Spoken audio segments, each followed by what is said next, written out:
I graduated college in May 2015, but didn't get a job until March 2016. However, 3 months into that job, I wanted to quit. In this video, I'm going to be sharing my experience as to how I quit my job, why I quit my job, how I found software engineering as a career, and why I'm starting a YouTube channel. Hey, my name is Winez. I'm a coding bootcamp graduate and currently working as a software engineer in the Chicagoland area for a Fortune 50 company. And on this channel, I help people switch careers and get their first job as a software engineer. So if you're anything like the 2018 version of me, and you're not sure what you want to do with your life, or you're having second thoughts on your career, then hopefully by sharing my story, I can help you in some sort of way. So let's get right into it. So as I was saying, 3 months into my job, I wanted to quit. And the reason for that was because in the first 2 months, I got really good at my job. By the third month, it was quite repetitive what I was doing. I kind of realized that I had learned everything that I needed to learn to be successful at the job. I honestly felt as though I was losing brain cells. And it was at this point where I had to make a decision. Should I quit right now and potentially not find a job for another 9 months?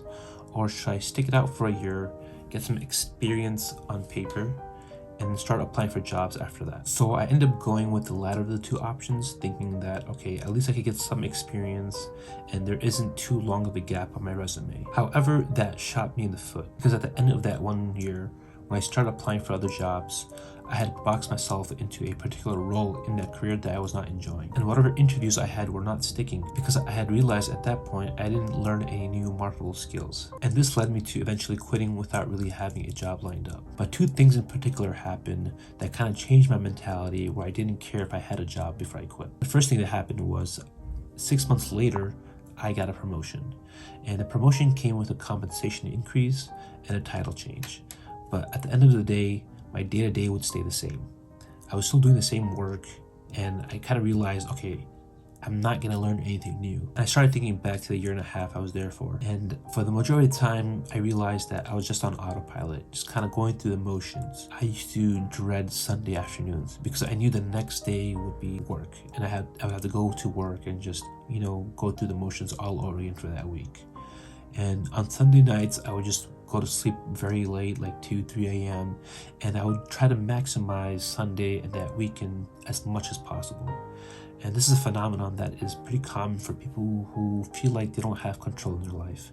And that's kind of how I felt. So the second thing that happened was that one weekend I was watching this Bollywood movie called Zindagi Na Milegi Dobara. The title literally means life will not be found again. And this movie is about these 3 friends that go on a bachelor trip because one of them is getting married. And each of them has an activity to plan. And when one plans an activity, the other 2 cannot say no to that. They go through Spain, they're having a road trip, and they're doing all these cool activities. They're skydiving, they're doing deep sea diving, they're running with the bulls, and they're just enjoying their life.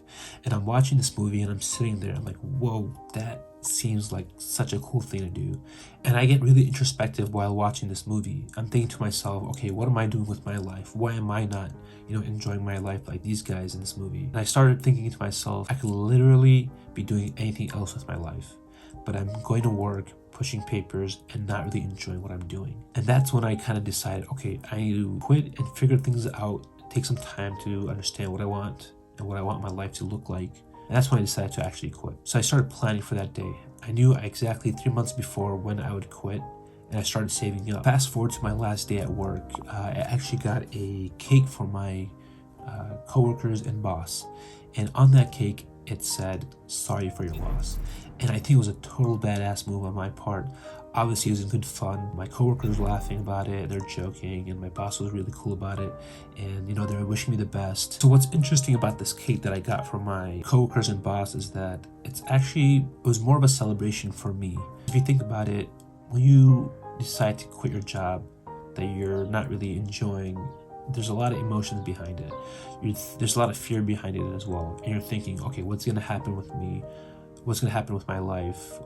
How will I bounce back out of this? What's the next thing I'm going to do? And there's a lot of ambiguity, and there's a lot of fear, and there's a lot of risk involved too. And you kind of get caught up in that thinking. And that's what this cake kind of represents, is that celebration of me saying, okay, I'm going to take this risk. I'm not sure what's going to happen, but I'm going to take this leap of faith and figure it out as I go along. So what does a person do when they quit without really having a job lined up? For me, it was kind of just exploring what I thought would be cool to explore. So the first thing I did was actually travel to India and kind of take pictures. I went to Agra, Kashmir, Delhi, Hyderabad, and kind of just took pictures of things and kind of explored this that I always thought was really cool. So I did that for about 2 months and kind of came back to the States and kind of realized, okay, photography is cool, but I like it as more of a passion project or a side thing, but not necessarily a career. At this point, I still had a lot of free time. I wasn't really set on going back to school as of yet, and I kind of want to see what other things are out there. I looked into interior design a little bit and kind of got to experiment with that. At my parents' house, I did a lot of DIY stuff for them in their basement and their living room and some of the bedrooms. So I kind of did that, and I thought, okay, this is kind of cool. I enjoy this concept of working with my hands, using my creativity to kind of design and bring in components of interior design. So I thought that could kind of lead to like a contractor business thing later down the line. Eventually, I kind of lost interest in that. And so after kind of exhausting these different options for myself in terms of, what I want to do with my life, I eventually ended up doing a coding bootcamp. And the way I actually got introduced to them is through a friend. One night we were just hanging out and I kind of told him what I've been up to. And I showed him some of the pictures I took while I was traveling. And I kind of showed him my parents' basement. Hey, this is what I've been doing. This is what I'm exploring. After I told him everything I was up to, he kind of asked me, okay, what is your next step? What are you going to do now? At that point, I kind of didn't really have an answer. And I'm like, yeah, I don't really know. I kind of ran out of options. I'm not really sure what I want to do. And then he kind of suggested, why don't I look into coding bootcamps? So for those of you who don't know what a bootcamp is, it's essentially a 4 to 5 month program that allows you to quickly switch careers from something and into tech. And there's different types of bootcamps out there. There's a data science bootcamp, there's a coding bootcamp, there's a cybersecurity bootcamps out there, as well as UI UX design bootcamps. And essentially these bootcamps are targeted for people that want to switch careers relatively quickly, where you don't want to go back to school for 1 or 2 years, get your master's. And that whole process in itself takes time, right? Because you have to study for your GREs or GMATs or whatever standardized test. Then you have to apply. Then you have to go through different electives and courses for a year or 2 years. Bootcamps just expedite all that, shorten it, and it helps you develop the skills you need to be successful at one of these different career paths. So that was actually kind of perfect for me because I didn't want to go back to school. I think it was kind of more expensive for me to go back to school in terms of money and time. This made more sense to me, and if you're interested in learning more about my bootcamp experience, you can check out this video here. But in short, my bootcamp and my learning to code experience was pretty challenging, and I wasn't really sure if I wanted to do that, just because I had taken a computer science class in college, and it was relatively pretty tough. I wasn't really sure if I was up to the challenge again, but I came across a YouTube video in which Steve Jobs was being interviewed, and he said, once you discover one simple fact, and that is everything around you that you call life was made up by people that were no smarter than you, and you can change it, you can influence it, you can build your own things that other people can use. If you think about it, every new thing you do will be hard, but that shouldn't be a reason for you to not try it. And that was kind of my mentality when it came to learning code and doing this bootcamp. I'm not gonna lie, the bootcamp was tough, but it was something that pretty much changed my life. That then brings me to why I'm starting a YouTube channel. I don't care who you are or what you do or where you come from. Life will throw curveballs at everyone.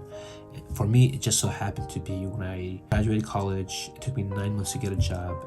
And then within 3 months of getting that job, realized this is not what I wanted for my life. And I think that's a pretty common thing. However, when you go through college and you go through high school or school, everyone kind of tells you, okay, this is the path you should take to become successful. And then when you go through that path, you kind of realize at the end of the road that, okay, this is not what I thought things would be like. And you start to doubt yourself, and you start thinking, okay, I did everything I was supposed to. Why am I still in this crummy situation? And that's when like things can kind of get dark and you're not sure what the next step is. So essentially what I want to do with this YouTube channel is, one, kind of give you a perspective and help you understand that how subjective different people's experiences are. And second, I'm hoping through these YouTube videos I can provide you some guidance or be the guide and mentor that I wish I had when I was going through these quote-unquote life transitions. So with that being said, check out this video where I go over my top 3 lessons that I've learned throughout this whole process of graduating, finding a job, realizing I don't want that job, exploring my options, finally deciding to do a boot camp, and then finally getting a job. I'll see you guys in the next one. हर एक पल एक नया समा देखे ये निगाहें, जो अपनी आंखों में हैरानियां लेके चल रहे हो तो जिंदा हो तुम, दिलों में तुम अपनी बेताबियां लेके चल रहे हो तो जिंदा हो तुम।